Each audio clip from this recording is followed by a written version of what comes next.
Salutations, Legion of Doom. Welcome to Podcast The Storm. We're social pronounced crazy radio, the novel and nerds convene, talk, and debate all things pop culture. With me, as always, is my co-host, the nerdy occultist, aka the authenticator, Dalton L. Mortimer. Hi everyone, sorry we're an hour late. Brainstormer had some personal stuff he had to deal with, so here we are. And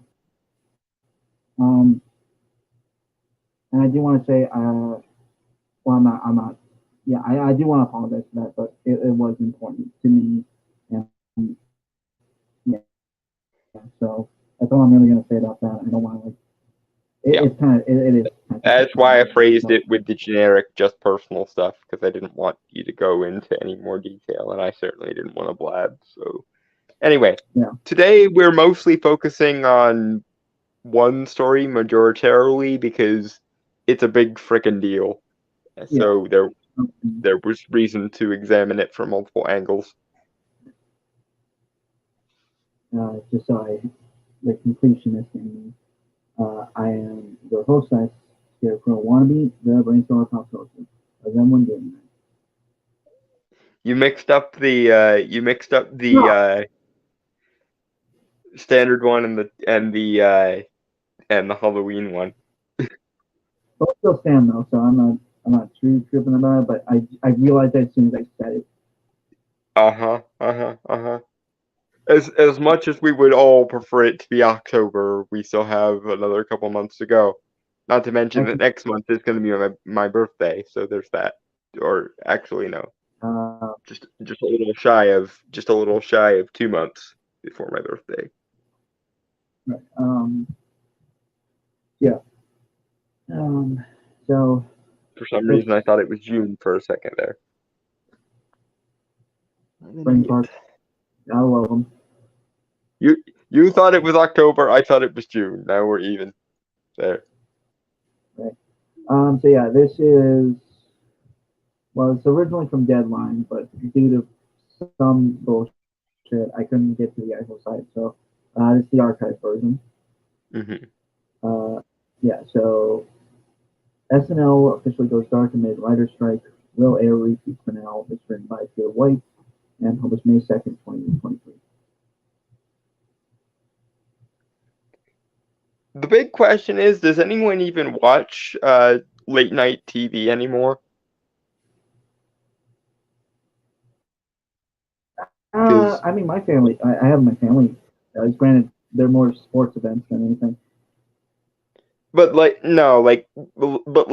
night talk shows / comedy sketch show like SNL or Jimmy Kimmel or Conan or something like that. Because dude, even before streaming services became a whole thing, I never watched talk shows. I just couldn't get into them. Granted, I was a kid, so. Like, I remember back in the 90s and early 2000s when SNL was huge, but it hasn't been huge for pretty much since my teen years. And I am now 27, which means it's been almost a decade since SNL was even tangentially a big thing. And that's not even considering the fact that people just, in general, don't watch terrestrial TV as much anymore because of streaming.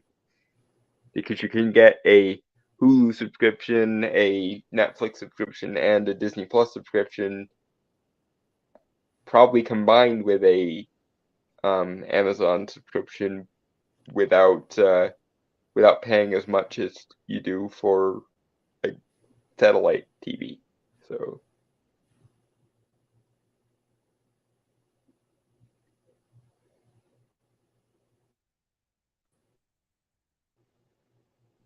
But in any case, let's move forward. Yeah, a lot to talk about anyway. So. Pete Davidson won't have a chance to host Saturday Night Live just yet. The network has officially parked the May 6th episode of the series. It will air repeats until further notice, which will likely mean that the venerable NBC show has aired its season finale. Yeah, because of the writer's strike. And honestly, I remember vaguely the 2008 writer's strike. The one that cost us shows like Dead Like Me and Pushing Daisies and all those other shows I really, really fucking liked. But Heroes? here's the here's the thing. Back then, the writers that were striking actually had some, merit to their skills as writers. In today's day and age, however, ideology and morality come before quality storytelling. And so most of my reaction to the writer's strike is, bye-bye, we won't miss you. Please don't let the door hit you in the wrong place on the way out. Don't come back. Fuck off, please. Well, I think it's more. I mean, general consensus. Yeah, I don't disagree with you. I do think it is more complicated because there are good writers in that union. Well, and that's the thing. All this ultimately will do is incentivize the companies to get rid of the writers that are too big for their britches, i.e., the people who are demanding more respect than they're actually worth, and things will essentially get pared back to only the writers who have the talent to justify being paid more will come back, probably. And I can't see that as anything other than a good thing. Because for every what's the name of the writers that did, or the people that did both Dead Like Me and Hannibal? I can't think of their names. I have no idea. Freaking hell. But for every writing team of those two guys or someone similar, for every Joss Whedon, there's a dozen Jessica Gowes or Mindy Kalings, and we just don't need. We never needed the Jessica Gowes and Mindy Kalings of the world. They were essentially brought in by ideological and moralistic nepotism. So yeah, as far that's the funny thing to me. They think they have the same clout as the previous writer's strike because they can't tell the difference between the writing quality of the early, late 90s, early 2000s and the writing quality now. They think that something like She-Hulk is on par with something like Smallville or Heroes, which no, and I'm not even going to mention it in the same sentence as Dead Like Me or Pushing Daisies, because that would make the universe explode. Anyway, moving on. I've seen a little bit of Pushing Daisies. I've seen a little bit of Pushing Daisies. Pushing Daisies was so awesome, and it got canned because it had, season 1 aired, just as the writer's strike was getting going, so they never, to the best of my knowledge, they never made it to a season 2, but I know they didn't make it to a season 3. Yeah, the sad truth of Pushing Daisies has fewer episodes than Batwoman. There is very little in the way of justice in the world, or there was until the writers went ahead and deselected themselves, rather than knowing how well they have it and being grateful that they have this kind of moralistic nepotism going for them. Yeah. Mm-hmm. Mm-hmm. Right. Anyway, moving forward. Yeah. Davidson, whose Peacock comedy series Focus started this week, was set for his SNL return after leaving last year. Speaking on the Tonight Show, Davidson joked that he was taking it personally. It sucks because it just feeds my weird story I have in my head, but of course that would happen, he said. One SNL cast member told Deadline, we have to think about crew too. I absolutely support the writers and want writers to get what they deserve of me, but I don't want a crew to be out of work. We can't make this art without each other. Okay, I'm gonna steal a line from V here, which I don't normally like to just straight up steal perspectives from different YouTubers I like, but that did just remind me of something that V said in his video talking about this, which is Saturday Night Live is normally hosted by like comedians and stuff, right? Like those used to be the rules, unless the rules have changed. To the best of my knowledge, like shows like SNL, Jimmy Kimmel, Conan O'Brien, they're all hosted by what are supposed to be professional comedians. Unless I'm missing something, right? So why don't the comedians just write their own fucking material? Or not even write their own material, just perform their own freaking material as an improv thing, like any good comedian is supposed to be able to do. It just seems to me to be bizarre and an affectation of just how like overly posh and bureaucratic and aristocratic Hollywood has become, that we have allegedly professional comedians apparently unable to write their own material somehow. No. Hello, Giant Girl. Uh, Hey DT, how are how you? you good on the whole? I mean, we're an hour late, so. Mm-hmm. Anyway, I think we're almost done with this actually. Yeah. Wow. Okay. Mm-hmm. The article. Uh, During the 2007-2008 writers' strike, SNL only aired 12 episodes instead of the usual 20 or 21, making it the shortest season in the series run and the only season that didn't feature a Christmas episode. Again, there's a massive distinction between the writer strike of 2007, 2008, and the current writer strike, which is before that, in the previous writer strike, the writers were able to leverage their talent and their likability to get what they wanted. The current writers, for whatever reason, think they are equal to the previous set of writers, but they are categorically not. And in fact, most of them are there purely on the basis of ideological and moralistic nepotism.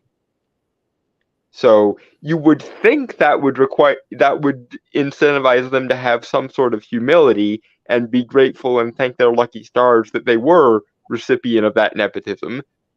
But instead, all it did was convince these people in their own narcissism to believe that they're equal in talent to the previous writer's strike, and therefore they should be being paid more derp. And that's why I can't help but see the writer's strike as a good thing, because essentially what it will do is all the good writers, the writers that actually deserve their position, will be able to use their talent to leverage and bargain with their employers and thus get better working conditions. Yay, good all around. And the ones that are there purely for ideological and moralistic nepotism egotistically think they're equal to said writers when they're not, and so the powers that be in Hollywood will just show them the door finally. And that's probably a good thing. It's also probably a good thing that it's going to take them a while to come to this conclusion, because the longer Hollywood goes without social justice oriented writers, the easier and clearer it will be that it doesn't need social justice oriented writers, and in fact never did. Mm-hmm. Anyway, moving on. All right, last sentence. Dwayne Johnson was scheduled to host the episode on November 10th, 2007, but it was pulled and wouldn't return until February 23 when Tina Fey hosted. Mm. I'm curious how long this writer strike is going to last, So because I'm pretty sure the previous one lasted between like 4 and 9 months. I can't quite remember. I think it was something along the lines of like 4 or 5, but it might be longer. But the question is, are the egotistical twats of the modern day writing scene going to try and stretch things out longer because they think they actually have more capital than they really do? My money would be on that happening, but then again, who knows? Maybe finally some kind of self-awareness will strike these people and they'll realize, oh shit, we purposefully deselected ourselves out of our cushy writing jobs. Fuck. Also, it doesn't affect like Unicorns, Warriors, Eternal, or like any of those like the Diamonds in the Rough thing. I think that's probably mostly Gendy's love child, so unless Hollywood itself insists on him not continuing, he might be able to do it himself. I have faith in Gendy. He created too many of my childhood.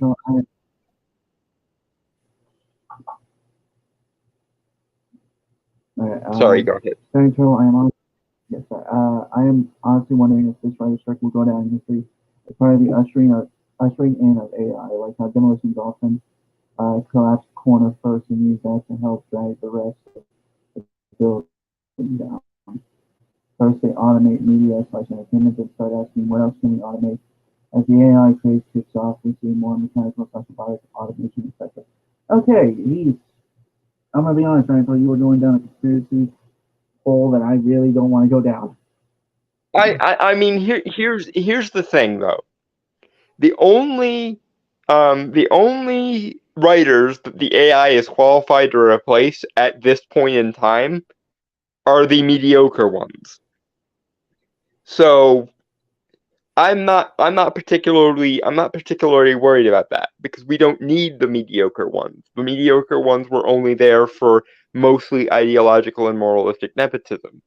And especially we don't need the mediocre ones if the people put in charge of giving ChatGPT prompts are going to be the good writers.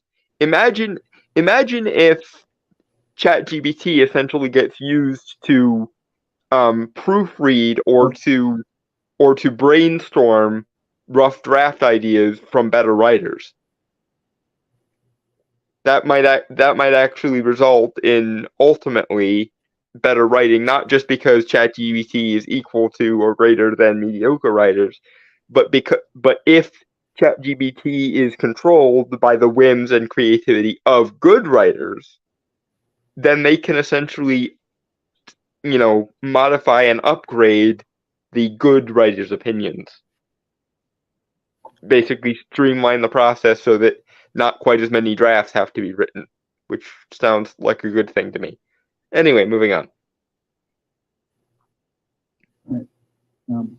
Actually, the segue of bringing up the chat, the GPT. From Futurism.com, written by Maggie Harrison, published May 4th. Fury erupts at destiny of using ChatGPT to replace striking writers. I'm confused as to what type of ideal world this argument is fighting for. One where quality of writing actually fucking matters and moralistic and ideological nepotism doesn't, dear. If you're so definitely uncreative and bad at writing that a literal robot can replace you, then you should be replaced by said robot. The only writers we actually need are the ones who can do their freaking job. Anyway, moving on.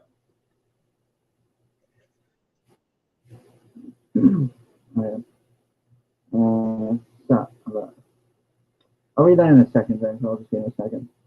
I want to get through a bit of this article first. Title of this part of the article is Sucks. Twitter was in a blaze this week in response to the ongoing writers' guild strike. A guy decided to let people know that writing work doesn't matter anymore, actually.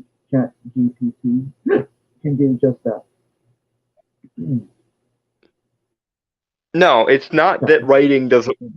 It's not that writing itself doesn't matter anymore. It's that essentially attempting to replace actual quality writing with moralistic, ideological, social justice oriented writing with no talent or inherent skill to speak of is something that we could do without. And if we must have that, we might as well leave it to a robot. Because that's the thing. This isn't going to abolish writers as a career path. What it's going to do is it's going to act as, for lack of a better word, a social evolutionary pressure, i.e., the people with enough writing talent innately or enough skill at writing to justify still working will still work and will probably work under better conditions. The mediocre writers who were mostly elevated to their position by way of ideological and moralistic nepotism, however, were never good to begin with, and were very much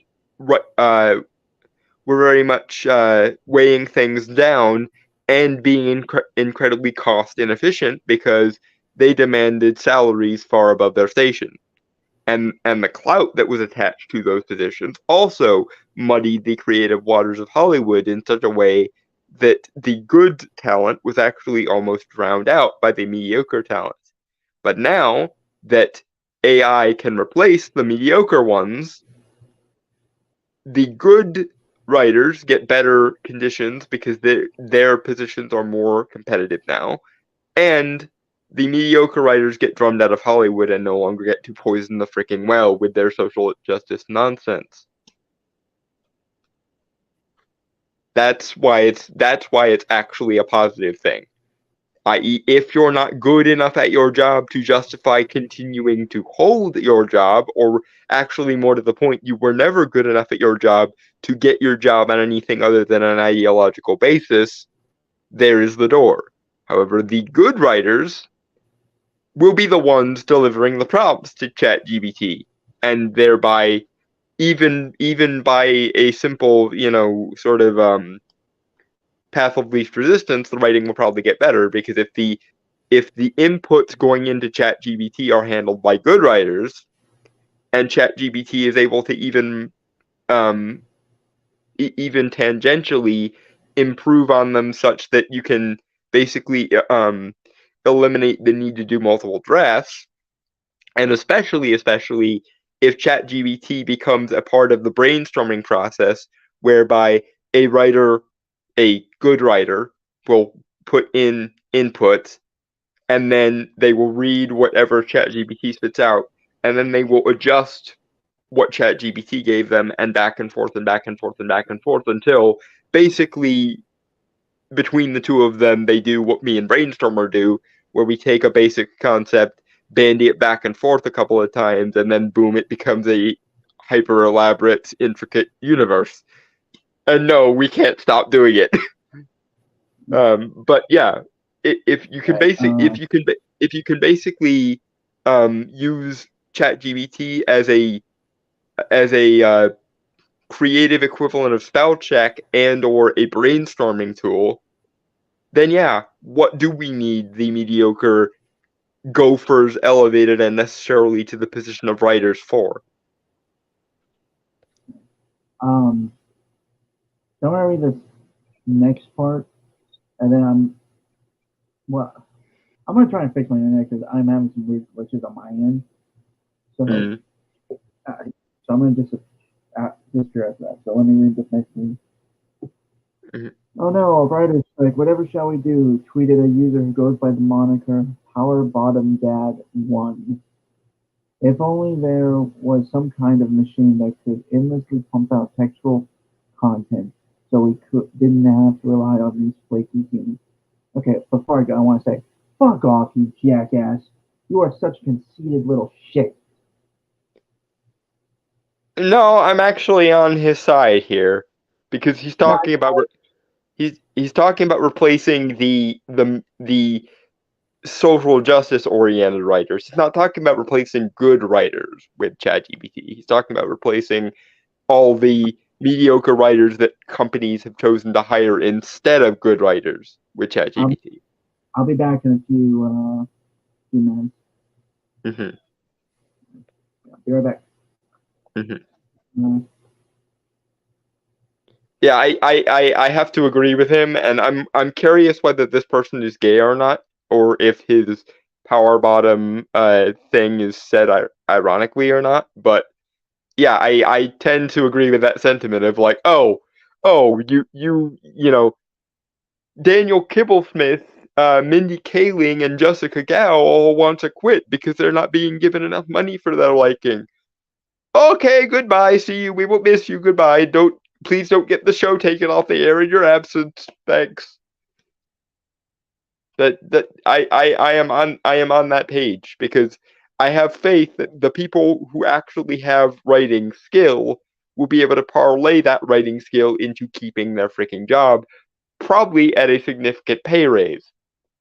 All this will do is essentially purge the social justice writers and the people who got their position by way of social networking rather than actual talent. And then, like magic, you will see entertainment become better because it's no longer being weighed down by the moralistic concerns of your average HR lady that for some reason has been elevated to the status of a writer, in air quotes.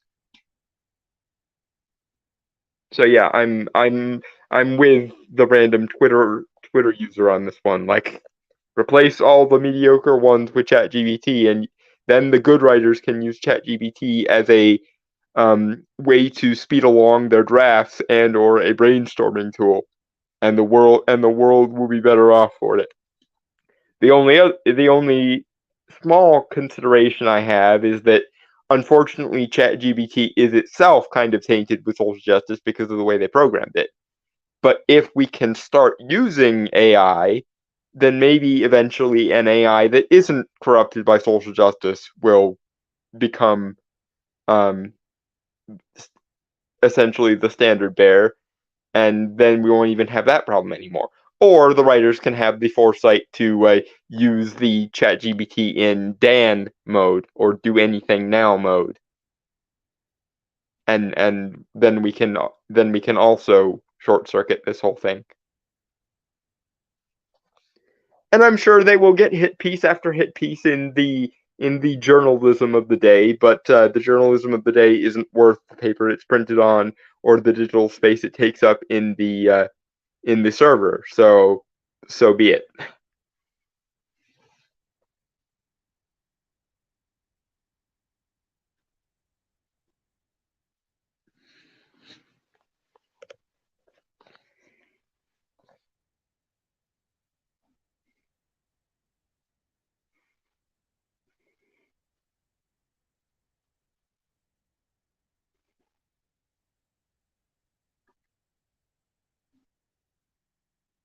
Anyway, I'm going to look at the chat now to see if uh, Dragon Turtle added anything.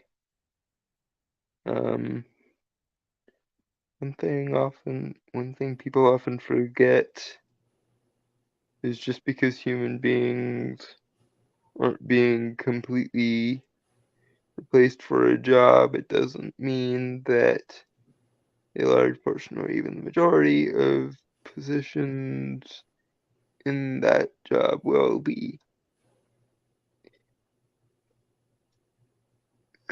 Nor that corporations and audiences won't gladly uh, change Eh, I mm, I don't know about that last part, Dragon Troll. I do foresee a streamlining of corporate America in the not too distant future thanks to AI. But I also see the human component of those corporations being compensated um, better for for being the ones who can compete with the AI and or be the ones that direct it.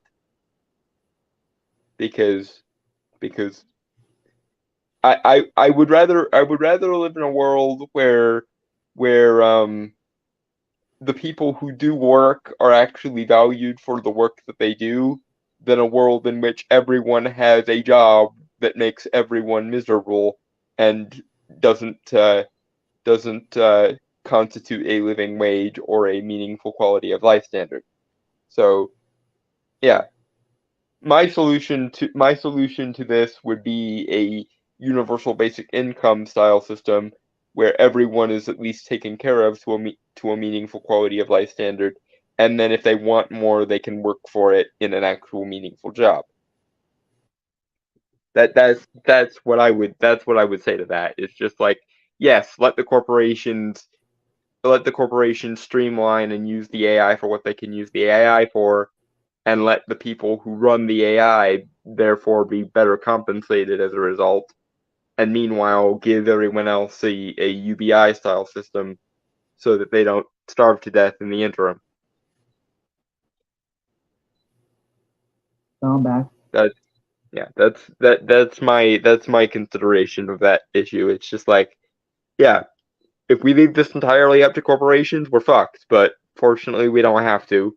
And also, fortunately, even insofar as we, will always have to deal with corporations, those corporations will have to value their human element more because it will be more streamlined thanks to the AI.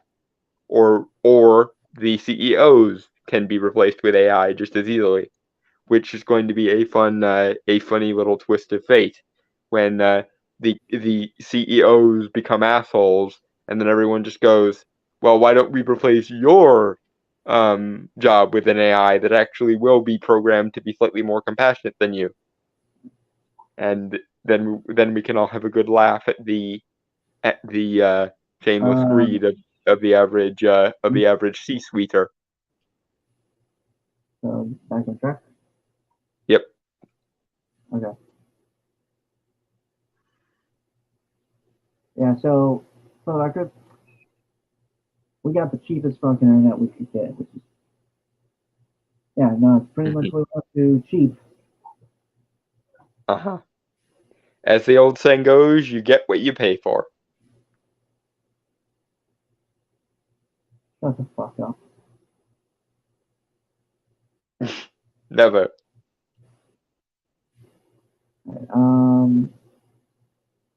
so did you cover like what I said before while I was gone? So just move on to the next one then. Mm-hmm. Okay. Unsurprisingly, the unceremonious tweet from Power Bottom Dad one. I hate that username so much. I find it amusing, especially if this article is basically trying to vilify his position and he turns out to be gay. It's funny watching the SJW self-destruct by their own standards. I don't know. It's a stupid name to me, man. That's why I don't like it. It's a bit of a long, convoluted name. I will give it that. It's not exactly mimetic, but I just like the idea that this guy actually happens to be gay and they're still trying to demonize him in this article. That would amuse me greatly. Unsurprisingly, the unceremonious tweet from Power Bottom Dad 1 is notably followed by OpenAI CEO Sam Altman, struck a chord with folks who value human labor and creative processes, also asking to be compensated fairly for your work when it's purchased by and viewed on streaming platforms isn't really being flaky, but we digress. Again, you can only complain about being compensated fairly when your work is actually worth what you're being paid or more. And that's the thing. The sentiment that Power Bottom Dad won is I'm enjoying the humorousness of the name. The thing the guy is getting at is that the majority of modern day writers have no talent and are quite complicit in not having any, because they believe things like talent is just a social construct, meritocracy doesn't exist, everything is consensus based, etc., etc., etc. Like, if you as a writer aren't good at writing, and you still have the egotistical, narcissistic wherewithal to demand more money than you're already being paid in your more cushy than you probably deserve writing job, then there's the door. Need I remind most of you social justice writers that the way you got into the industry in the first place was by taking advantage of the previous writing strike by saying essentially, if you hire us, we will work cheap in comparison to the good writers. And corporate America, being corporate America, went ahead and said, yes, we will take you up on that. That sounds perfectly good for our bottom line. What corporate America couldn't foresee in their incredible short-sightedness, though, is that in the intervening years, talent hacks would actually develop an ego similar to the actual talented writers, while simultaneously not providing any quality material to justify that ego. And now, I would imagine the corporate powers that be are looking at this going, so we bitched about having to pay the good writers more money, and we tried to replace them with bad writers who worked cheaply, and now the bad writers who work cheaply don't even work cheaply anymore because they've developed an ego in the interim. Maybe we should just go back to the good writers and actually pony up for once.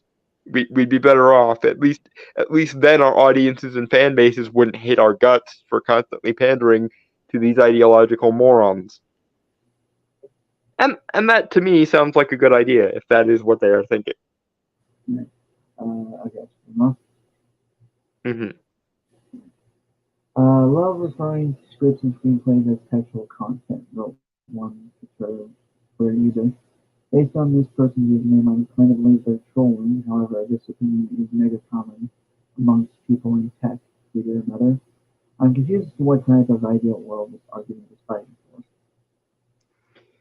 Again, one with good writing, hopefully without any kind of moralistic fuckwittery, be it tradcon bullshit of family values variety or modern day ivory tower social justice, quote unquote.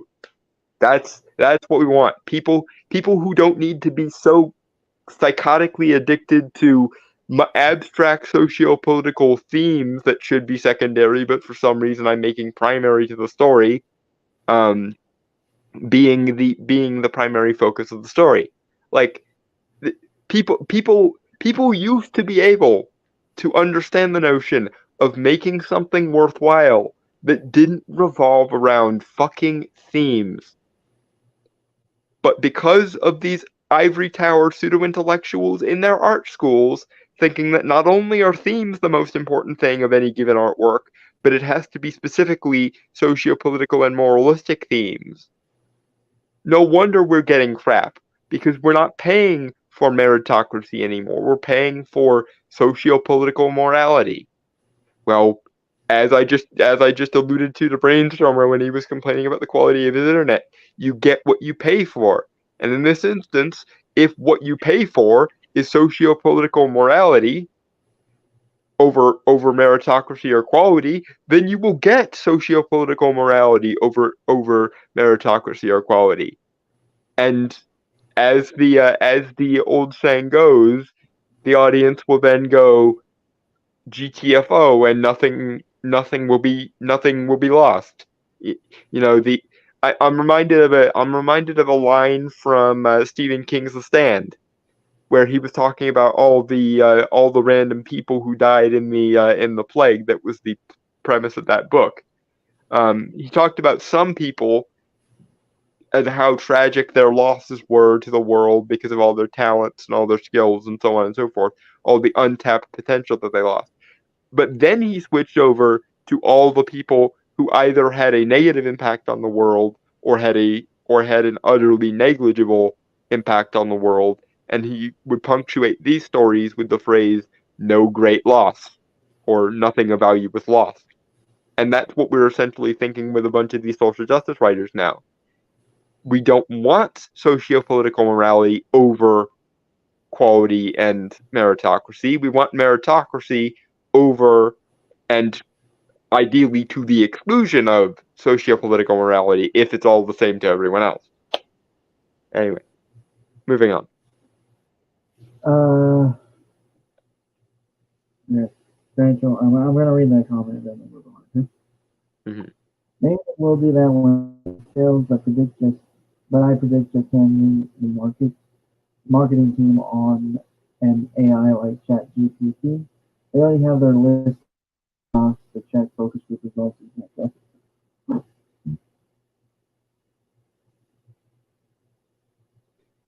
Again, I think that either way, as soon as the ESG score money runs out and the investors finally wise up to the fact of, hey, you promised us we could make money while also being moral people.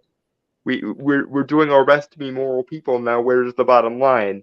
Once the investors realize that and ESG score goes bust, I think we'll see that I think we'll see a moving away from all the social justice crap. And that'll be a lot easier to do if you can just reprogram the AI than it would be if we were dealing with actual humans who are genuine, true believers of all the social justice crap. So, in any case, replace the social justice warriors in the writer's room with robots, and then when we eventually wise up to the fact that social justice A is bad and B does not sell, then we can just reprogram the robots. Whereas we can't reprogram the badly and alarmingly miseducated people because they have dined too long at the ivory tower of academia, and now they genuinely believe this shit. And meanwhile, in the interim, the good writers will find a way to make it work regardless of the AI or the mediocre twits. They will get a pay raise to compensate for their talent, and then the writer's room will become streamlined instead of a bloated, nepotistic bureaucracy, which is what it basically is now. No. Yep. Moving on. Last points to be made here. Last chimed in, but where chimed in? Sorry. But where the fuck do you think bots like ChatGPT generate their content from? They're amalgamating thousands of human written scripts into what is essentially a bad lib based on your prompt. Yes. A mad lib, sorry, not mad lib. Sorry. Yeah. Honestly, the outrage in this instance is hilarious because I'm sorry, but we know to at least some degree how creativity works in the brain, and you're basically trying to make a plagiarism argument right here. You're trying to say that, well, all ChatGPT does is take from a bunch of different sources and amalgamate them together in a random way and call it original. Well, I'm sorry, but on some level, that's what all human brains do. We take inputs from things we've already been exposed to, we rework them in our internal algorithm, usually defined by evolutionary psychology, and spit it back out in some form of other thing. Or if you're like me and you look at things from a semi-metaphysical perspective, the spiritual entities that run things behind the scenes in the natural world see the self-contained human algorithm doing that, and they occasionally poke it. Well, for them, essentially read us. And here's something that's actually going to be baking your melon, even if you believe, like I do, in the whole metaphysical side of things. If the spiritual entities that are responsible for creativity, call them the muses, call them the fae, call them whatever, can inspire a human being to ask a prompt in a particularly interesting way, and then that prompt inspires ChatGPT to function in a particularly interesting way, how is that functionally different from Spirit finds human, self-contained human algorithm that jives really well with its inputs, pokes it, and then out comes a good idea. The only thing that changes is essentially the one extra step. Spirit finds an algorithm, self-contained human algorithm that jives with its inputs them, and then the creative person spits out a good idea, and in this case, spits out that good idea into a computer, which then syncs up with ChatGPT or other chatbot, and then boom, ChatGPT creates quality content from what was already quality to begin with. Yet it really doesn't do anything other than add a step, dude. Either you're looking at it from a cold materialist neurological perspective, in which case that's how human creativity works as well, or you're looking at it from a semi-metaphysical perspective like I do, in which case all that's required in that case is for the spirit to inspire the human to input into ChatGPT, and ChatGPT to do what it always does with new information. Anyway, moving on.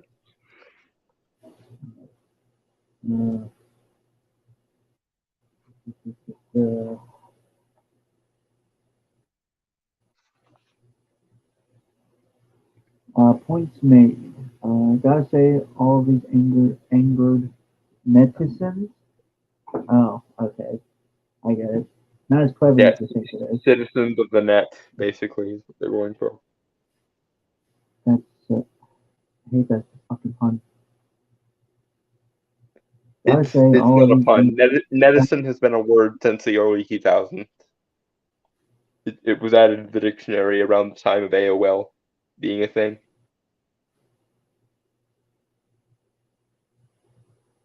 I still think it's stupid. Gotta say, all these angered netizens have points. On its face, of course, there's the sheer callousness of the comment, which doesn't exactly offer much sympathy to the folks who might lose their jobs to automation. Even Goldman Sachs tried to soften the blow when they estimated that about 300 million jobs stand to go the way of the AI in the not so distant future. Well, see, here's the thing. Once again, you're kind of strawmanning the reaction to the writer's strike. The reason why most people on the ground are reacting with callousness, as you put it, to the writer's strike, whereas they didn't in the previous one, is because in the previous writer's strike, the 2007-2008 one, the people saying I'm mad as hell and I'm not going to take this anymore, I'm going on strike, actually had the talent to back up their ego, at least to some degree. Most of the writers working in Hollywood today do not have any such luck. And so there's no reason not to replace them with AI. However, no one is saying replace all writers with AI. They're saying replace the mediocre ones that can be replaced with AI, and let those who are genuinely the cream of the crop keep their jobs, probably with a pay raise to compensate for their actual quality of storytelling. Because the Daniel Kibblesmiths and Jessica Gals and Mindy Kalings of the world, again, to use Stephen King's The Stand language, would be no great loss. Losing someone like the writers who are responsible for both Dead Like Me and Hannibal would be a great loss, and that's why when this all shakes out, I fully expect that those sorts of people will keep their jobs, and the people like the Mindy Kalings and Jessica Gals of the world will be replaced with AI, because they honestly never deserved to be in that position to begin with.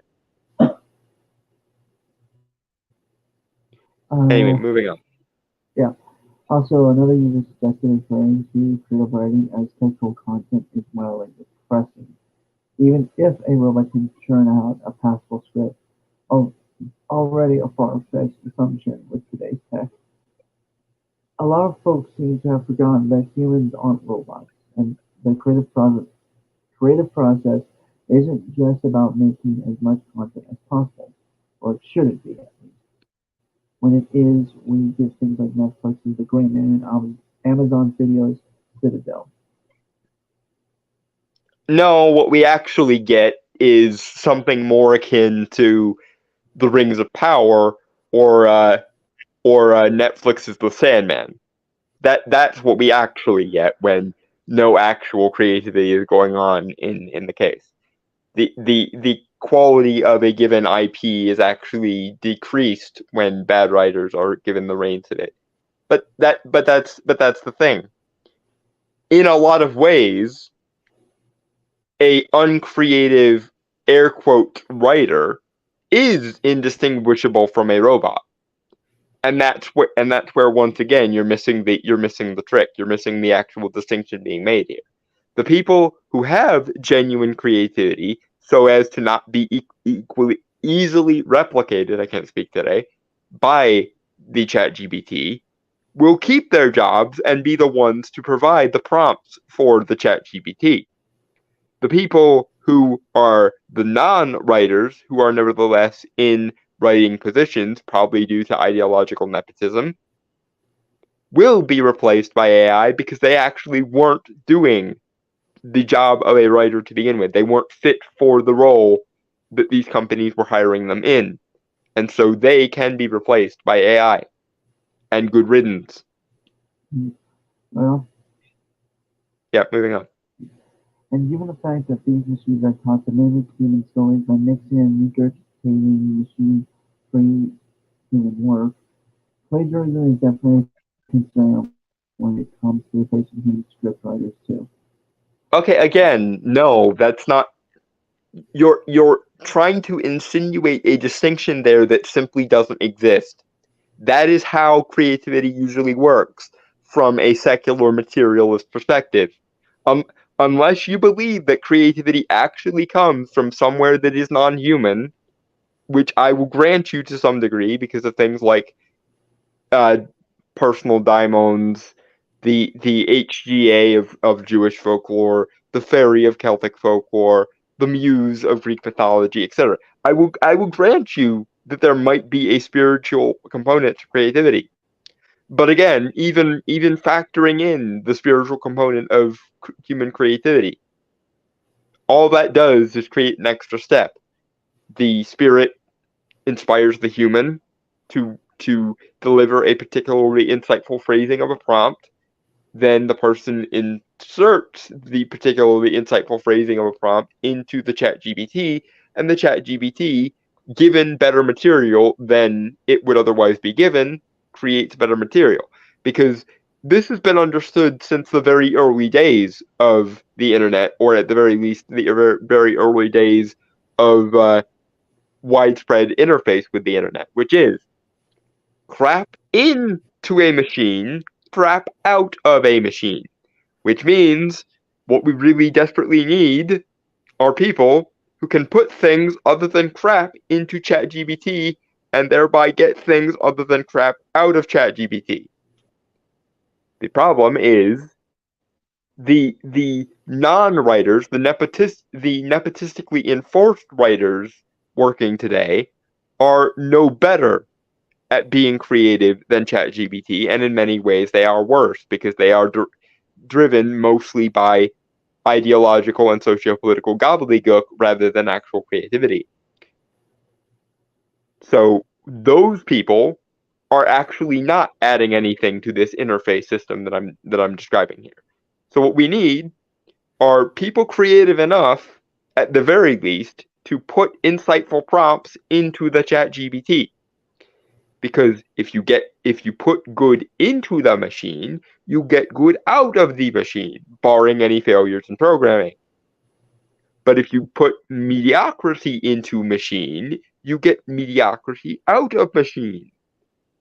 So we just need to get rid of all the bad inputters. If we put in good inputs, we will get good inputs out, again, barring any failures in programming, which is a reason to possibly de-social justicize your ChatGPT by putting it in do anything now or Dan mode. And that can easily be resolved. by either putting ChatGPT in Dan mode or using a different AI that serves effectively the same function. Anyway, moving on. You did the She-Hulk thing. Hmm? You did the She-Hulk thing. I'm trying to make a joke here, and I don't think anyone hears me. Making it so ungodly awful that no one watches it on purpose? Yes. No, I meant the AI at the end. Oh, the I am trying to satirize my boss under my boss's nose AI. Well, I don't care. That show made no fucking sense. The joke there being that the AI was called Kevin as a surrogate for Kevin Feige. The implication was supposed to. I got the joke. Doesn't mean it's funny. Anyway, last sentence. Mm-hmm. Sadly, though, considering that the strikers' demands regarding protection from AI demands were struck down, the studios just may go down this road. Right? Again, if you were better at your job and fit for the purpose for which these companies hired you, you wouldn't be being easily replaced. Because the thing is, exceptional workers of any kind can't easily be replaced by robots. And even if they can be, exceptional workers tend to ingratiate themselves into the system in such a way that when the time comes to be replaced by robots, they're the ones put in charge of the robots. I.e., it's a very simple, very childish example, but I'm always in conversations like this one. I'm always reminded of the 2005 Charlie and the Chocolate Factory, the Tim Burton one, where at the end of the movie, Mr. Bucket, Charlie's father, who used to be paid to put toothpaste caps on toothpaste tubes, and then got replaced by automation, gets hired back by the same company to essentially fix the robots that replaced him when they break down, and he ends up actually getting paid more because it's actually a more demanding and intellectual job that he's doing. That's again. I'm aware it's very simple, very fairy tale logic and so on and so forth. I'm aware that it's not a one-to-one reality, but those factors can happen, and in this case, what you have is all the bad writers, all the mediocre writers get replaced by ChatGPT, and the good writers keep their jobs, probably with a pay raise, and get paid more because they're capable of putting interesting and innovative concepts into ChatGPT and banting them back and forth like me and Brainstormer banty back and forth ideas all the time. And you would be amazed how easily having a conversation partner with which you can banty back and forth ideas tends to take even the simplest idea and turn it into a really, really badass fucking thing. I hate this sometimes for it, by the way. I don't think I forget to mention that often. No, I don't. I say that every fucking time. Yeah. No. You don't fail to thank me when that happens. And but by the way, neither of us can help it at this point anyway. It's kind of addictive.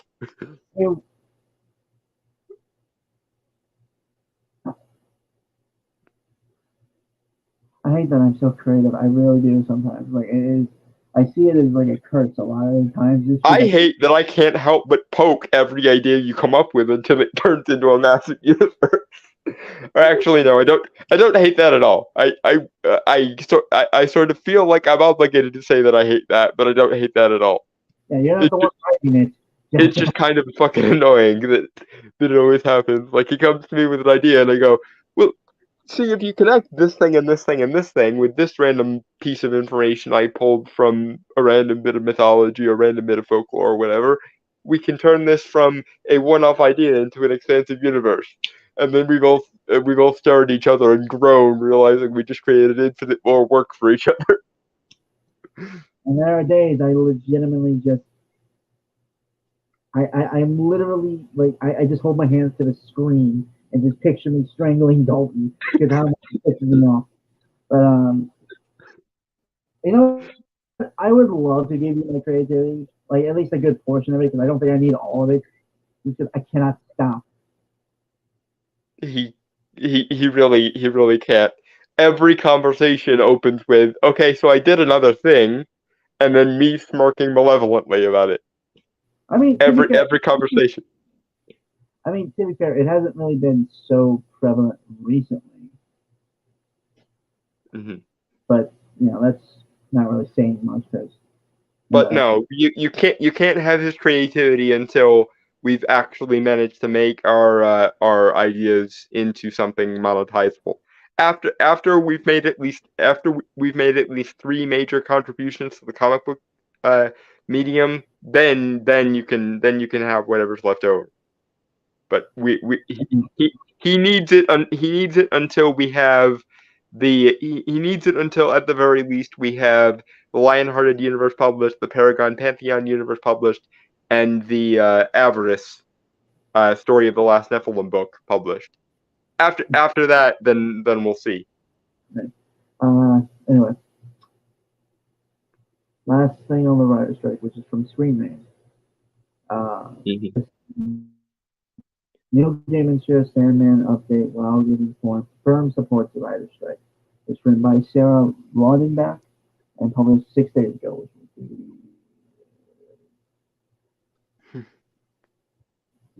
was May 5th. Yeah, May 5th. Okay. Creator and writer Neil Gaiman provides an update on future episodes of Sandman amid the Writers Guild strike, saying that production could be delayed. No shit. Honestly, I kind of wish that he just became the writer, but then again, I'm reminded that the Neil Gaiman of 2023 is not the Neil Gaiman of 1989. So I I honestly don't. I honestly would prefer Neil Gaiman not be involved at this point. Um, anyway, going on to the article. Hmm. Uh, Creator Neil Gaiman gives an update on the upcoming new episodes of The Sandman amid the Writers Guild strike. Uh, Writers Guild of America strike. Uh, Adapted from Gaiman's comics of the same name. Sandman first premiered on Netflix in August 2022 and was renewed for new episodes in November. The There Writers were Guild. literally 5 minutes worth of actual content that was worth watching in that show. 5 fucking minutes. Writers Guild of America officially went on strike on May 2nd, meaning all television and film writers within the Guild have sacrificed enough positions until a settlement can be reached with the Alliance of Motion Picture and Television Producers.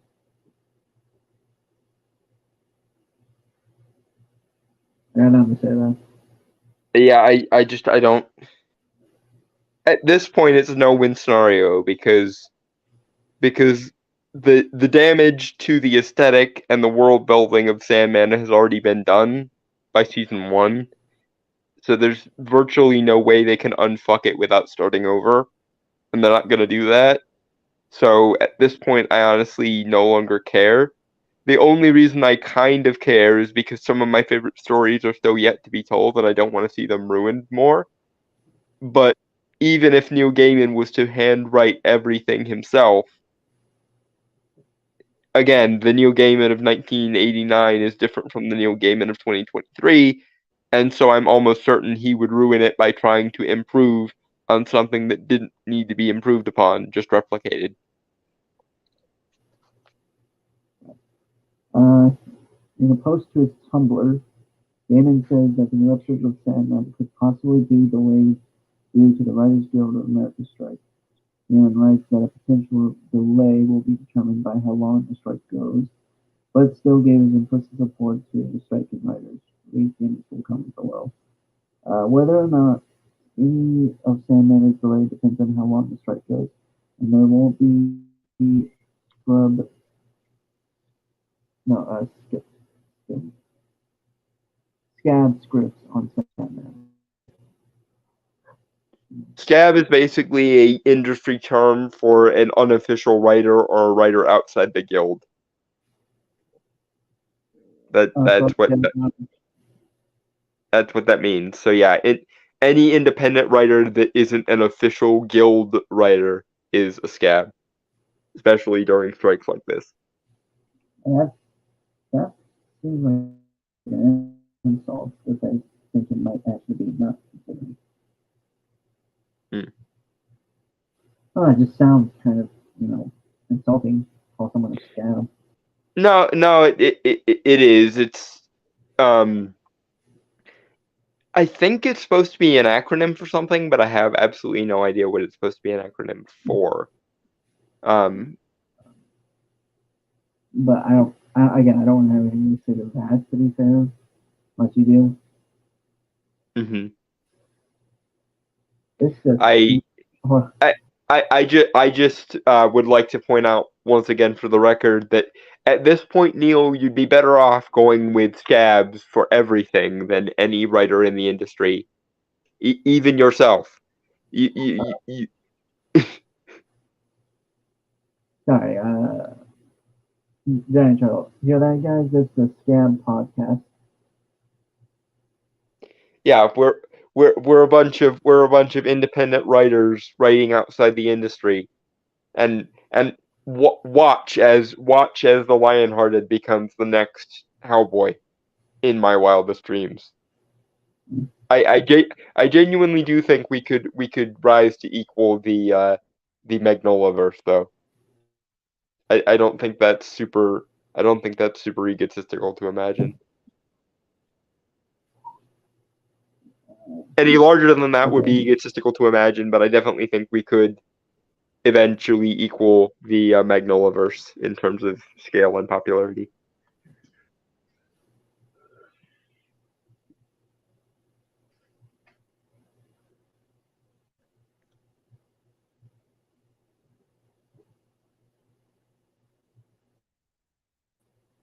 All right. Okay. Moving on. Everything we know about the upcoming Sandman episodes.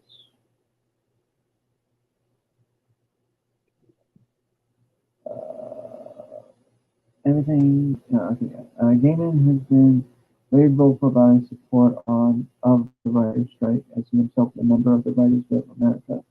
With a number of television projects currently in the works, Gaiman has also reassured fans that Good Omens Season 2 won't be affected by the strike, as the season is fully completed and already been handed into Prime Video. Feature of other gaming projects like Dead Boy Detective and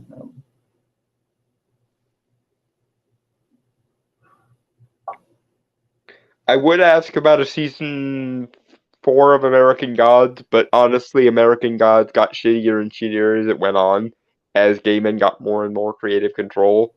And the best season of American Gods was season 1, so I'd be lying if I said I gave a shit anymore.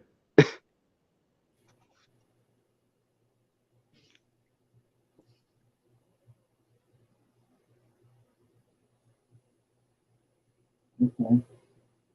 Dead Boy Detective. Wait a minute, that was a DC thing. Yes, it was, and it was Gaiman's. That was Doom Patrol. Like an episode of Doom Patrol in season 2, I believe. Dead Boy Detectives was like there was an episode of them in Doom Patrol.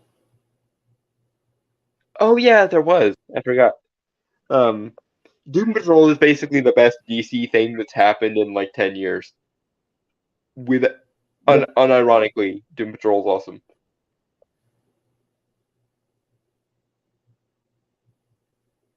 The only thing that rises to the level of Doom Patrol might be Joker. Oh, okay. Scab Script. It's a script that was produced for a Hollywood project during the writer's strike, therefore engaging in union-prohibited working services. I don't think it's an acronym. I could have sworn I heard it was an acronym from somewhere, but I meant you wrong.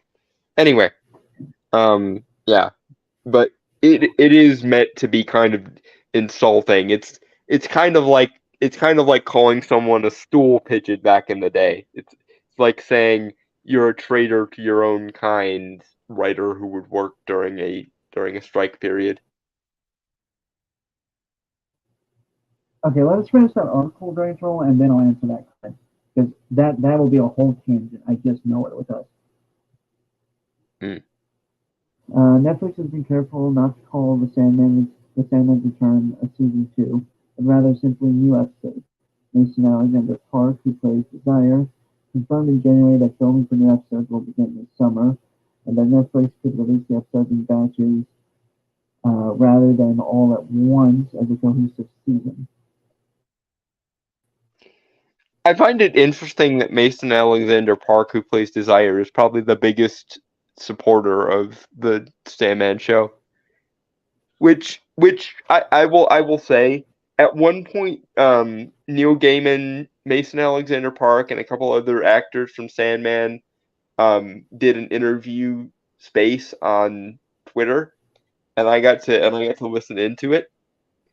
And ironically, or perhaps not ironically at all, Mason Alexander Park, who plays Desire, was constantly asking about when Desire is going to show up next. Which, on the one hand, I admire their commitment to the character. On the other hand, that is so in character for Desire, I could die laughing. Desire only cares about Desire. That's hilarious. Narcissism personified, right? Well, yeah, I mean, Desire's gimmick is essentially they are the source of all desire in existence. Therefore, they want you to. The weird thing with Desire is the longer a given instance of themselves goes unrequited, the stronger they get. So Desire actually wants people to go unsatisfied as long as possible, because the longer people go unsatisfied in their desires, the more control Desire personally has over them. Mm.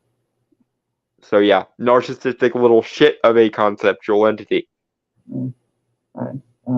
Park is among many actors who have been teased to return in Sandman, including Tom Storage as Dream, not Morpheus, Boyd Holbrook as the Corinthian, and Jenna Coleman as Joanna Constantine.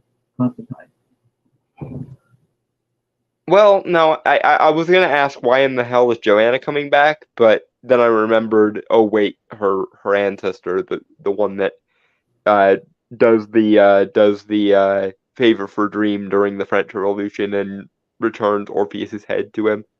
Okay, yeah, fair enough. Um, Although, where the fuck is the Corinthian gonna come back in? Because Dream, to the best of my knowledge, doesn't remake the Corinthian in the Sandman. So unless they're changing it so that he gets re-uploaded into the Dreaming effectively at some point in season 2, there's no reason for Lloyd Holbrook to come back either. anyway, as the Writers Guild of America strike is now entering the second week, it's impossible to say how long it may last. The last major writer strike in late 2007 continued for approximately 3 months, but that may not be an indicator of how long this one will last until the settlement is reached between the Writers Guild of America and the AMPTP. However, new episodes of the Sandman may not see any full Congress. Okay. Honestly, I don't want there to be a season 2. Season 1 was already disappointing enough. But on the other hand, I just don't want to see something I love and something that actually saved me from being suicidal once get raked over coals for the 500th time just because Neil Gaiman doesn't think that his writing in 1989, the writing that put him on the freaking map, is good enough for some reason. And again, I have my own theories as to why the Sandman is so much better when Neil Gaiman doesn't meddle with it, about how he was a accidental prophet. In fact, I have that theory about most of Neil Gaiman's writing because he has a tendency to include a lot of God characters in his stories and then kill them off at the end of the stories for whatever stupid reason. So there's that. But yeah, I wish Neil would stop undermining himself one way or the other. Like I don't actually wish death on the dude, but to some extent, I'm sitting there thinking to myself, it might be better off for his own creative legacy if he was to die before he can ruin too much more of his own legacy. Okay. How much do you want to bet for part of your music one to see the current team?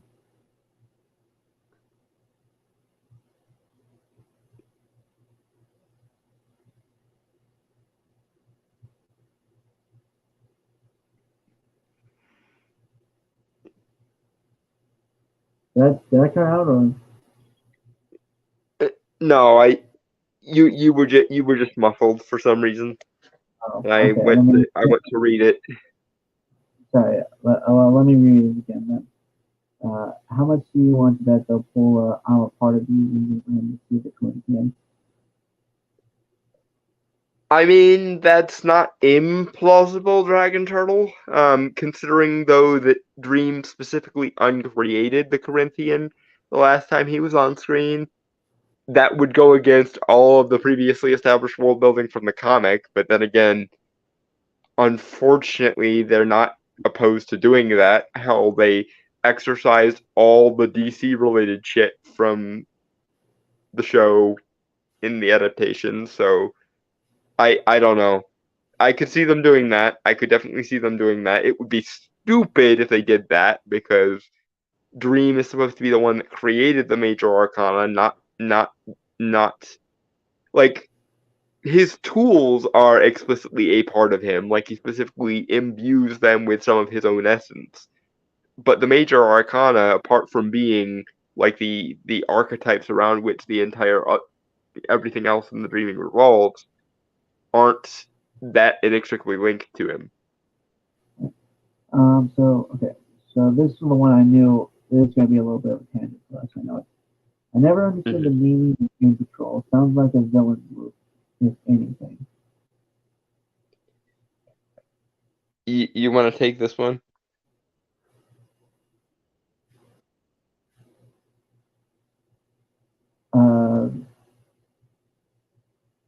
I mean, so the thing is, I wish I was as knowledgeable about the Doom Patrol as I am about other things. But to my understanding, they were kind of meant to be like when they were first created, they were called like the freaks. They were like the freaks, the outsiders, the ones who didn't fit in, even in like a superhero community. I think they were like a few. They were debuted like a few months before X-Men. That is correct. But I think to my guess and kind of theory on why they're called the Doom Patrol was more or less they did like the super dangerous, like even things like the Justice League or other superhero teams at the time in DC Comics. Yeah, they were essentially superhero suicide bombers. They were the ones who handled all the hopeless shit. Yeah. So they were sort of the people patrolling for Doom rather than causing it. I think that's where the disconnect is from your understanding of them, Dragon Turtle. They're not the people patrolling to cause Doom. They're the people patrolling to contain Doom. To Grant Morrison. To varying degrees of success, obviously. Yeah, that would certainly explain Grant Morrison, which I am still reading, by the way. Grant Morrison it is could be, usually awesome. yeah. I got, yeah. I mean, they used his Vince run as the basis for the show. So, Mhm. although, I mean, I get TV budget and stuff, and so yeah, neither of them just didn't understand the meaning. That's very cool, man. Yeah. Like Um, all of the members of the Doom Patrol have really, really tragic backstories. So not only are they the people that patrol for Doom so as to contain it, they're also varying degrees of sort of presaged to be doomed in and of themselves. The only one to really survive his tenure in the Doom Patrol is Beast Boy, and that's largely because um they just for they just forgot how tragically fucked up his origin story is. well, I think also because he was young enough that he was able to bounce back from it. Yeah, but yeah, um, Beast Boy has a lot in common with Rocket Raccoon. The whole uh, torn apart on the genetic level and fused back together thing. That's equally true of Beast Boy as it is for Rocket Raccoon. Beast Boy's Beast Boy's backstory is extremely dark. Which I mean does make sense. It honestly has somewhat of a Spider-Man vibe, and the fact that he masks his pain with humor a lot of the time. Hmm. Yeah, it's a I am constantly coping with the pain of what was done to me, so I'm going to laugh about it thing. Okay. Ooh, okay. So Trent has asked what these boys and Rocket Origins is. Okay. I am familiar with. I'm familiar with both, so I'll try to get my best in terms of a rundown because we do need to do the other stuff too. Um, Hmm. well, these, if I remember correctly, there are a couple different things, but to my memory of Beast Boy, he was well, his parents were actors, or famous actors, I believe. Um, and he was. They went to Africa for like a getaway. And they all contracted this disease.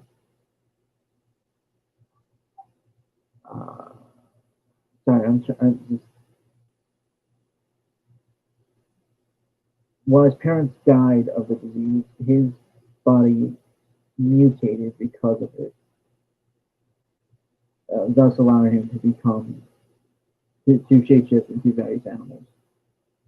I think there have been some differences, but I think that And is then the general. and then there's the origin where his father was a mad scientist and used his own son as a test subject.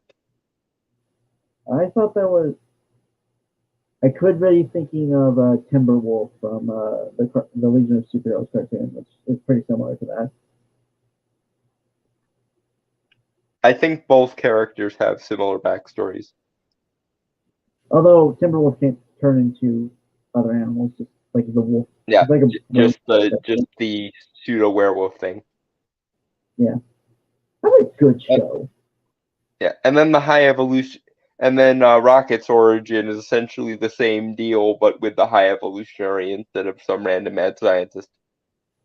Yeah. For the record, I have still not seen Guardians of the Galaxy Volume 3, so Yeah, we will review it when he sees it. My sort of short thoughts is it's the weakest of the three, but it's still pretty damn good because it's a Guardians movie. okay. Since it's still kind of early, I'm going to open something else up before we get to our positive things. Just give you some time. Okay.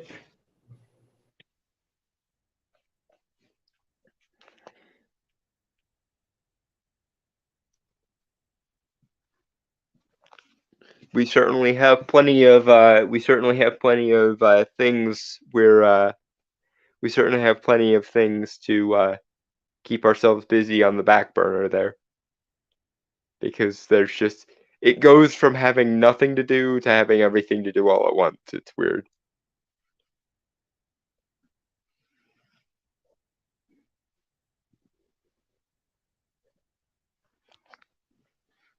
And someday we will actually finish the Rerunning Ripley article, but it probably won't be today.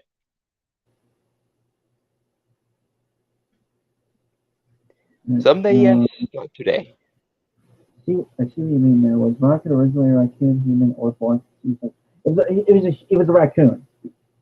He was a raccoon who was Dr. Marode by the High Evolutionary, basically.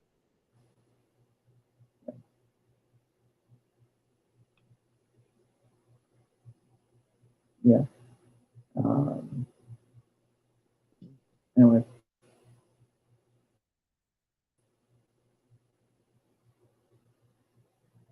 I don't want to talk about this.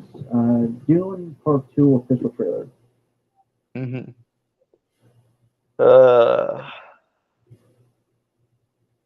Sigh. First one was dog shit. I don't expect this one will be much better. I'm on the fence side. I've seen much of it. I mean, I agree. It's the style of it, like the coloring and stuff. Sure. They turned a movie about reality bending space acid and randomly prophesied space Jesus into a like prestige type Christopher Nolan / Denis Villeneuve movie. I don't understand how you can take a concept of spiritually influenced reality bending space acid plus Game of Thrones, then turn it into Inception's lamer desert cousin. I mean, to be fair, that's like the opening. You know, it's like part one. This was for, so they could be getting into the more weirder stuff. I'm being optimistic here, obviously. Mm-hmm. So yeah, shall we? We shall spice because it's Dune. I was thinking spice, but I don't know. As any Dune fan will tell you, the spice must flow. Okay.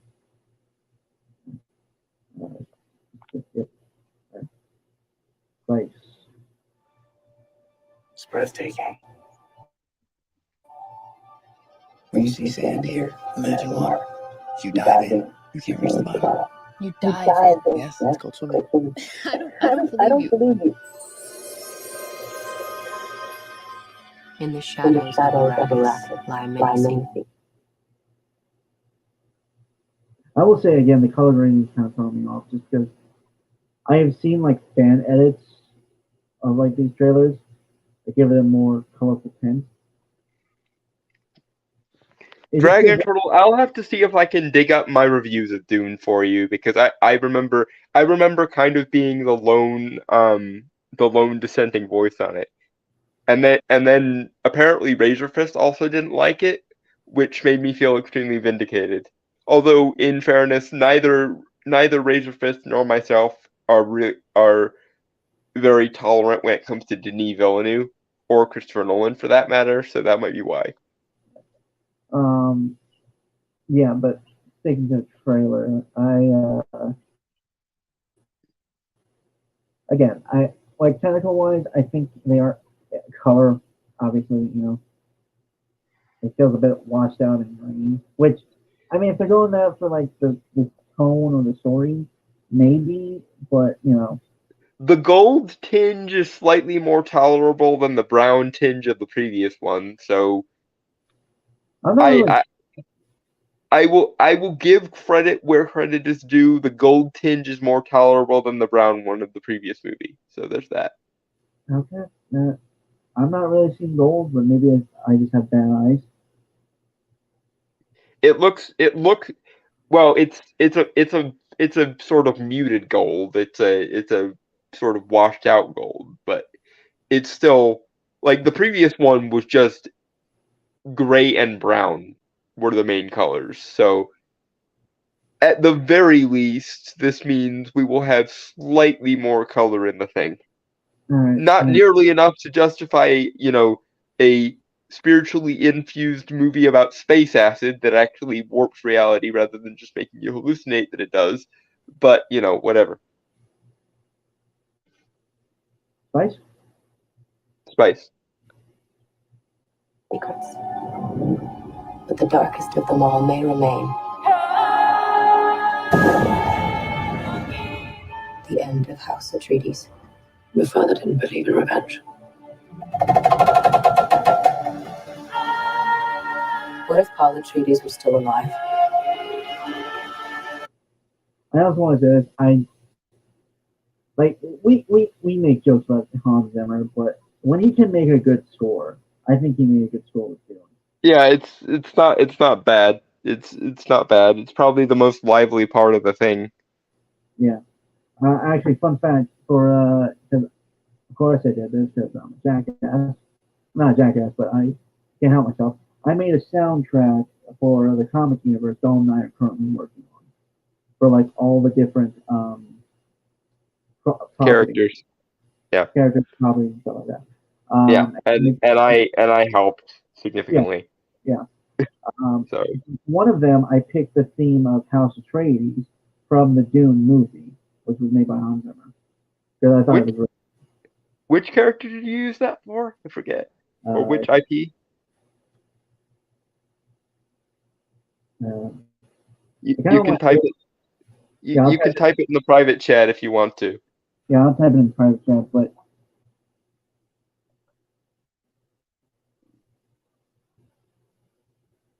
but yeah, like it's good music. Even like if the rest of the movie is, not good.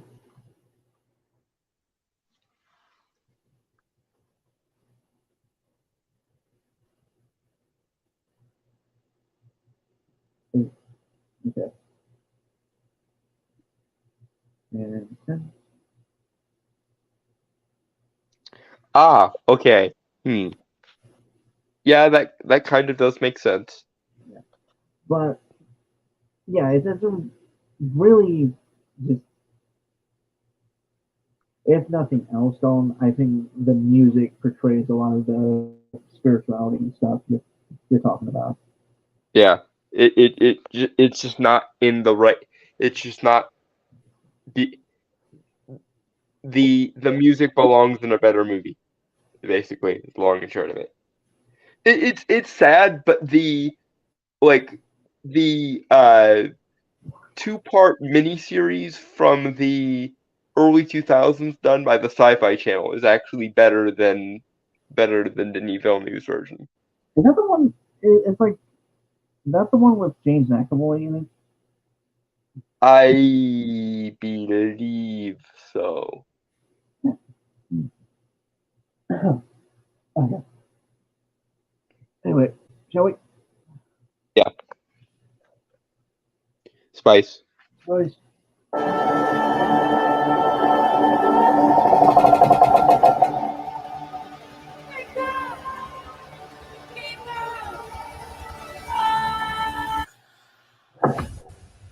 See, go back a frame. Go back a frame.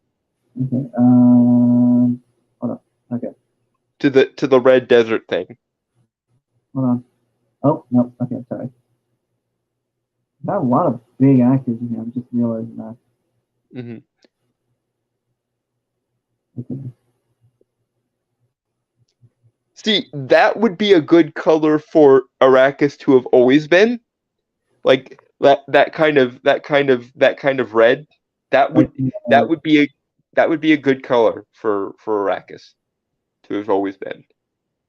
So yeah, like one feeling to it, I think.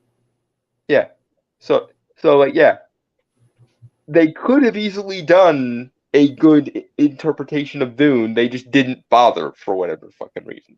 Because Denis Villeneuve, much like Christopher Nolan before him, conflates being as boring as possible with being intelligent, it seems.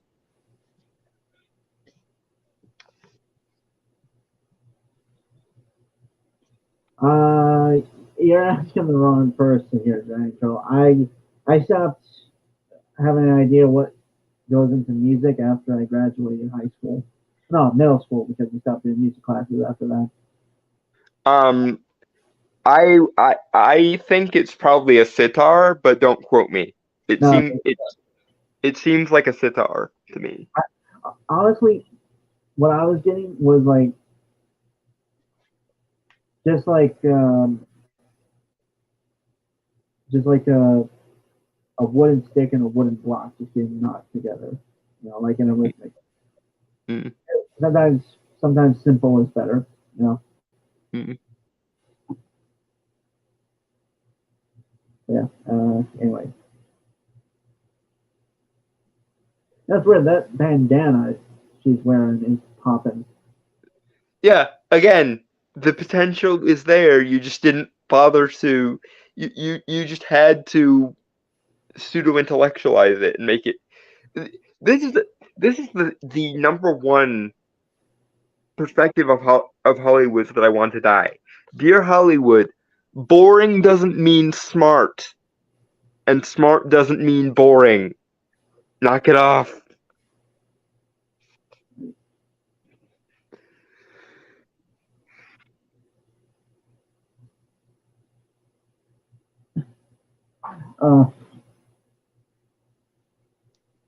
For the first 5 minutes, so you said Denis Villeneuve, where you said, I thought you were saying Disney villain. Though if they are a serial movie killer, maybe that fits.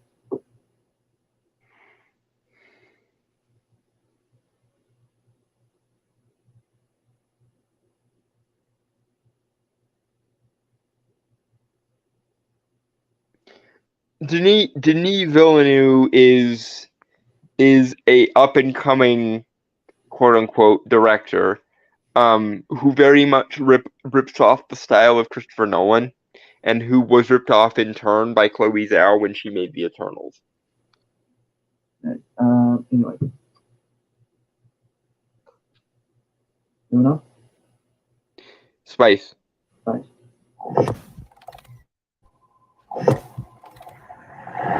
Don't try to impress anyone.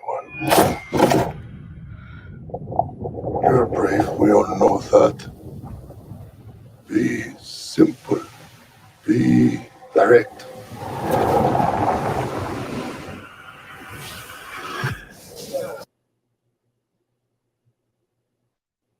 I have nothing to say to that, really. Yeah, again, it means nothing, and the aesthetic of the movie isn't good enough to hold my attention for more than 5 seconds. Spice.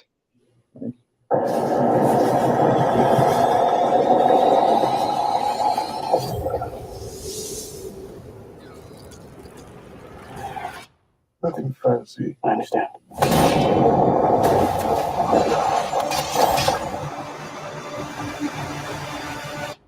Nothing fancy.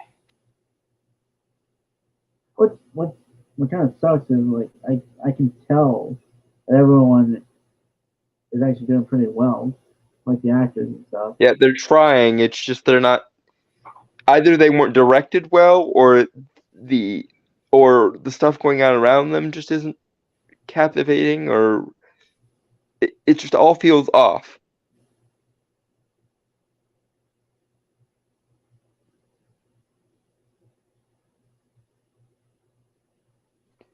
Anyway, Spice. But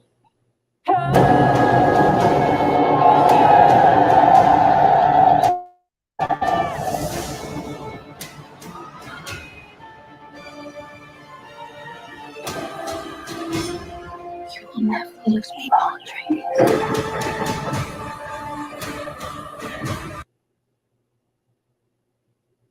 See this red color that the title slides are. That would be a good color for the son of Arrakis to be, and like therefore the color that would bounce off the sand of Arrakis. But instead, we either have this slightly more pleasant than the previous movie gold color, or the washed out gray brown of the previous movie. And in any case, I don't want. You're telling a story about metaphysical space LSD that warps reality rather than making people hallucinate about reality warping. Like that's like how is this how does this concept not scream high concept, high visual aesthetic to you, Denis? I don't know. It's ridiculous.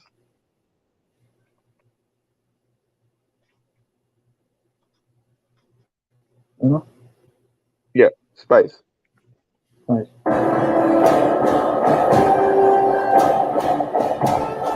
We gave them something to hope for. That's not hope! May thy knife chip and shatter.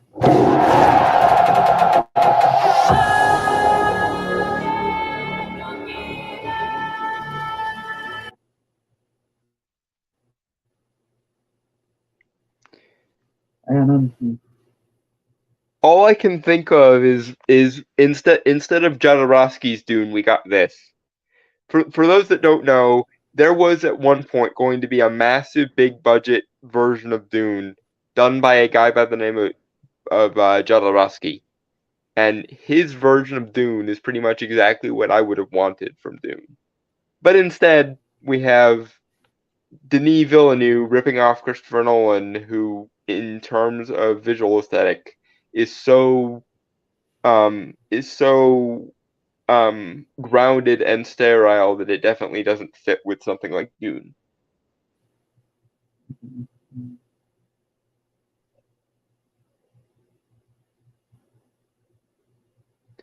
Anyway, on to the last thing. Well, Valentine asked what high concept. And I have the Oxford dictionary definition here. I just pulled it up. Emphasis on a striking, easily communicatable idea. Mm-hmm.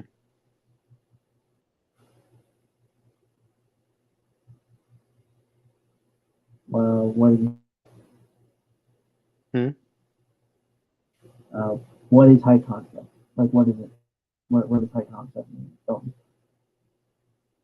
I mean, that's a fairly decent definition. I don't mind that definition.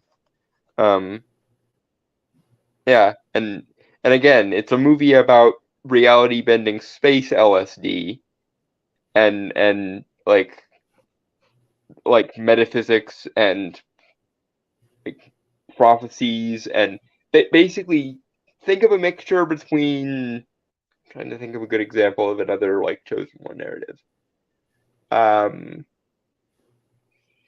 Think of a mixture between Star Wars and Game of Thrones with like the color palette of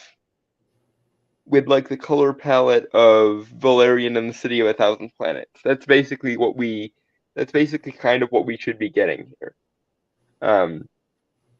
But instead we get Denis Villeneuve deliberately trying to be as boring as fucking possible for no reason in a movie about reality bending space acid that results in the election of or the coming of a space messiah.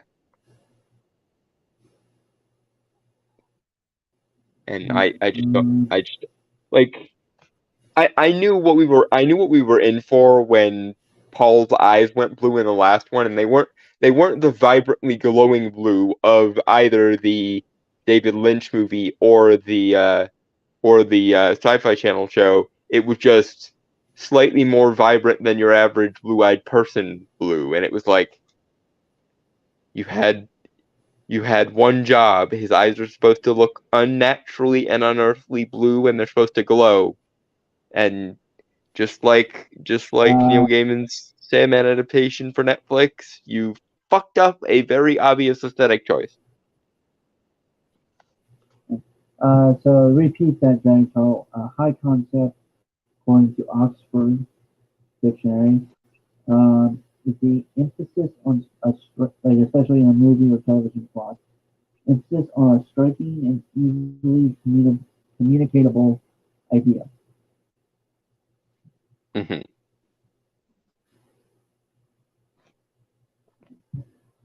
Anyway, so the kind of positive thing this on Hmm. DC revealed the full voice cast of Creature Commandos, published April 12th, 2023, written by Jake Abbott. Yeah, Abbott, I think. Hmm. It's from superherohype.com. So, yeah. Hmm. Um, so yeah, really, I think you and I, like Don and I, can both agree that Creature Commandos, like, really that and Swamp Thing is really the only Hmm. thing we're excited for from the DCU going Yeah, forward. because it's the only thing that actually takes advantage of its stated premise of gods and monsters. Yeah. Okay. I'm gonna pull up Google and my phone so I can look up certain actors that are mentioned here. You know? Hmm. All right. So, former Marvel actor Frank Grillo has spent most of 2023 teasing his involvement with the new DC universe under James Gunn and Peter Safran's leadership. Sorry. Who did Frank Grillo play? He's played Crossbones. He's also in a lot of other things. Like, he's an underrated actor. Hmm. Kind I of know got I've heard the name before. I just couldn't place where he played in the Marvel movies. That's why I was confused by them calling him a Marvel actor. yeah, he played well, he was in Captain America: Winter Soldier. He was Rumlow Hmm. and Crossbones. He's also been in a few movies himself, like Purge, Anarchy, like the sequel to the original Purge movie. Hmm. Also Purge Election Year too. Um, he's also in this movie that had Mel Gibson in it, Boss Level. It was like that, like Groundhog Day, but super violent. Hmm. A couple years ago, I think. But yeah, he's a pretty great actor, I'd say. Hmm. Um, he's always stopped short of revealing which character he's playing on or which projects he's currently attached to. But now the rap has confirmed the man who previously brought Crossbones to life in the MCU will voice Rick Flag Sr. in DC's Creature Commandos animated series on HBO Max. Right, because James. Okay, that is actually a good decision. I can agree with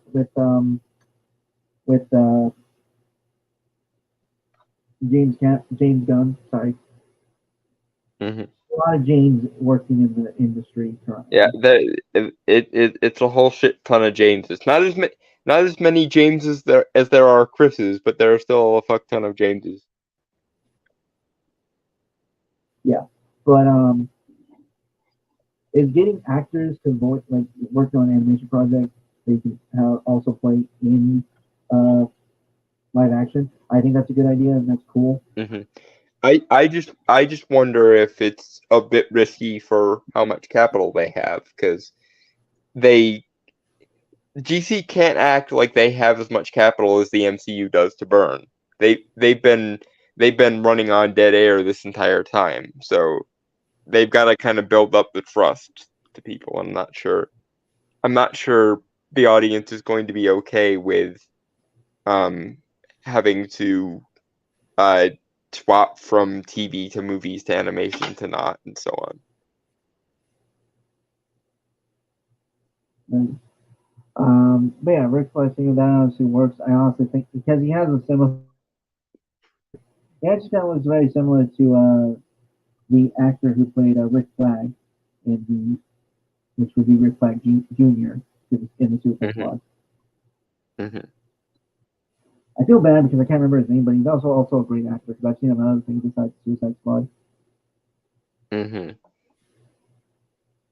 Um, in DC's Commandos animated series. Additionally, Collider has a scoop which actors will be bringing his teammates to life on the show. Okay. Aside from Grillo, the Creature Commandos cast will include Maria Bakalova, who is in Guardians of the Galaxy 3, and I'm making her up right now. That's it. And again, I'm probably going to get these names wrong, and I'm so sorry. Hmm. I'm terrible with names. He's not good at anyone's names, folks. He mispronounced my name for like 3 months before I bothered to tell him. You're never gonna let me like live that down on you. It's a perfect example of how bad you are at names. That's why it's useful as a thing.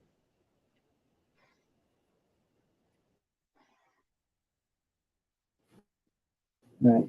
Yeah, so apparently she is doing Guardian movies, but I don't really know Mm. anything else she's doing. No. But she's playing Princess Alana Rostovic. Maybe that's a name. Hmm. Sorry, I'm looking this one up. Mm-hmm.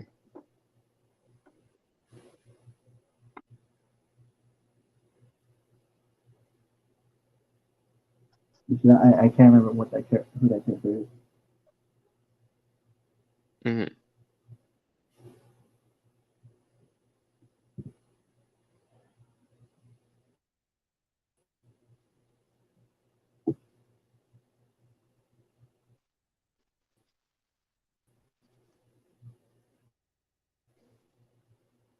I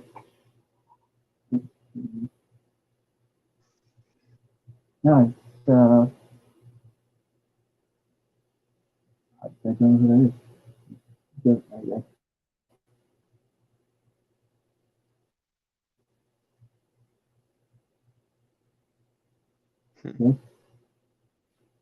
Hmm. like the character she's playing. I don't know who the character she's playing as. Like they say the name, but I can't find anything on Yeah, I don't know who she is either, off the top of my head. it. Okay.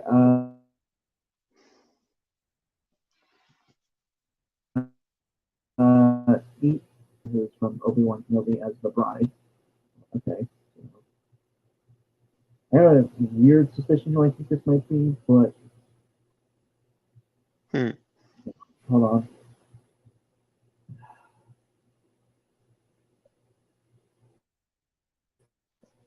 Okay, I know who this actress is. Hmm. Um, she was she was in Game of Thrones. Um, uh, the lover to Oberon Martell. Oh, okay. Can't remember that character's name, but yeah, great actress. I've seen her in other stuff too. Mm-hmm. Didn't know she was in Obi-Wan. But okay, yeah, she's playing the bride, which is cool. Zoe Chow. That one sounds very familiar. Mm-hmm. As Nina Nazirska. Hmm. Alan Tudyk. You know, I'm sure everyone here knows who Alan Tudyk is. Yes, at this point. For those who don't know, well, he's a big voice actor. He's also been in a lot of Josh Whedon stuff. Well, phenomenal actor. He's been in Firefly. He played Wash. Um, Mm. he's also Tucker in Tucker and Dale versus Evil. Mm-hmm. And he will be also K2SO for you Star Wars fans. In Rogue Huh. One.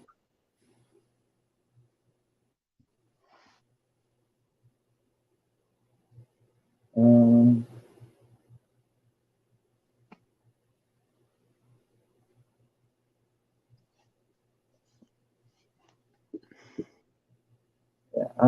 and he will be voicing Dr. Phosphorus. That's an interesting poll. That's going to be a very different Dr. Phosphorus, I imagine. Just Mm-hmm. given that Phosphorus in the comics is usually a villain. Mm-hmm. David Harbour. I'm sure we all know who that is. Red And Guardian Eric- and the secondary Hellboy. The primary And, Hellboy is still Ron Perlman and will always be. and Sheriff Hopper from Stranger Things. Mhm. There's been a lot of other things, obviously. Those are like the big things he's been in the last decade. Yeah. And he will be voicing Eric Frankenstein.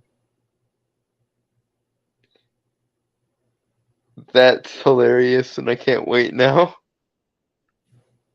And Sean Gunn is G.I. Robot. And I Sean was Gunn- waiting for him to put Sean somewhere. I'm not surprised. Which I think you'll also be voicing Weasel, too. Because he played Weasel in this one movie. And yeah, and Sean Gunn, you know, he did the motion capture and primary performance for Rocket Raccoon in the Guardians movies. And he also played Kraglin. Yeah, I was gonna get to that. Mhm. But yeah, he's an actor for himself. Yeah. Plus Steve Agee will make a vocal performance as John Economos. Okay. Presumably, Gorillo's Flag will be introduced as the father of another version of the character from the DCU, Joe Kinnaman. Okay, yeah, I was started as the younger Flag in David Ayer's original Suicide Squad in 2016. He later returned for Gunn's soft reboot/sequel in 2021. From this, we can assume that Creature Commandos will serve as a prequel to everything else that Gunn and Safran are currently planning. This makes sense given the character's comic book history as a World War II veteran who led the original lineup of Task Force X. Granted, the Rick Flag we saw in the Suicide Squad could be Rick Flag Jr. So Yeah. because it was specified that this is Rick Flag Sr. Yeah. So I imagine the flag we've gotten so far is Sunny Boy, basically. Which kind of sucks given the fact that flag died. Yeah, well, it's called the Suicide Squad for a reason. Thank you, James, for reminding everyone. Wish you didn't kill off the interesting ones, though, because I liked Ratcatcher and Polka Dot Man's dynamic. Ratcatcher didn't die. No, I know she didn't, but Polka Dot Man did, so we can't get them buddy copying anymore. Fair enough. Gunn and Safran announced Creature Commandos while unveiling their initial slate of DC productions earlier this year. Show will be released as part of Chapter 1 Gods and Monsters alongside films like Superman Legacy and Swamp Thing and TV shows like Waller, Venture, Paradise Lost, and Booster Gold. We've already made it no secret that the mixture of TV shows and movies is really weird, considering that some things that probably would work better as TV shows or movies, and some things that probably would work better as movies or shows instead. I mean, I don't mind the mixture of it. I just, again, the issue with me is it's not really gods and monsters. Yeah, it doesn't. Neither in the sense of actually exploiting the premise like someone like I would want, or adapting the actual storyline like I'm sure some more casual nerds are thinking. Because there are so many gods and monster based characters in the DC universe you could use, and yet, as far as we know, only Creature Commandos and Swamp Thing are in any way a literal translation of that. And none of this has anything to do with the storyline called Gods and Monsters in the comics either. So whether you're talking about the storyline or whether you're talking about the premise, fail. At this time, Creature Commandos is the only animated project in the works at DC that we know of, but Gunn has indicated that the series voice actors will eventually get to play their characters in live action as well. Mm-hmm. Creature Commandos is sorry. Assuming that the reboot is successful, which I doubt, but you know, whatever.